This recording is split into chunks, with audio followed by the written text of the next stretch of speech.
mirage of the desert? Have you seen the mirage of the desert? Like the pink one already viral. It is like that. It's a one kind of mirror. I mean mirage.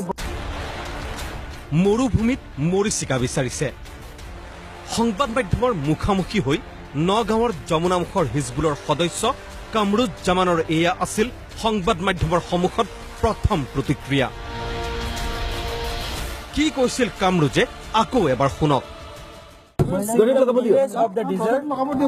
Have you seen the mirage of the desert? Like the pink one already viral. It is like that. It's a one kind of mirror. I mean mirage.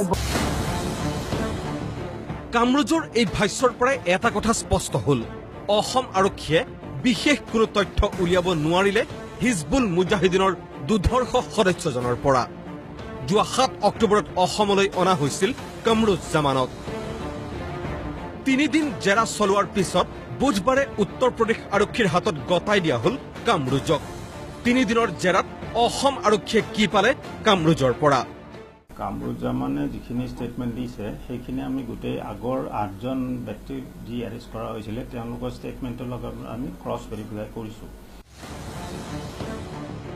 উত্তৰ প্ৰদেশৰ কানপুৰৰ শিৱনগৰৰ পৰা কানপুৰ এটিএছে যোৱা 13 ছেপ্টেম্বৰত গ্ৰেপ্তাৰ কৰিছিল কামৰুজ্জামানক কানপুৰ এটিএছৰ তথ্যৰ ভিত্তিত তদন্ত কৰিবলৈ গৈ অসম আৰক্ষীৰ চকুত থৰ হৈ গৈছিল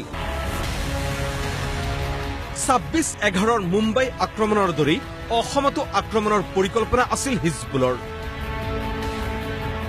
অসম ৰক্তাক্ত কৰাৰ পৰিকল্পনা কৰা মূল ব্যক্তি কামৰুজক জেৰাৰ বাবে অসমলৈ আনিছিল অসম আৰক্ষীয়ে কিন্তু কামৰুজে মৰুভূমিত মৰিচিকা বিচৰা বুলি সংবাদ মাধ্যমৰ আগত বক্তব্য ৰখাৰ পিছত অসম আৰক্ষীয়ে যে কামৰুজৰ পৰা বিশেষ তথ্য উলিয়াব পাৰিলে সেয়া সন্দেহৰ আৱৰ্তত কেমেৰা পাৰ্চন লক্ষ্যৰ সৈতে ভুজাইৰ পৰা প্ৰবীণ কুৰ্মীৰ সহযোগত প্ৰাঞ্জল বৰাৰ ৰিপৰ্ট প্ৰতিদিন টাইম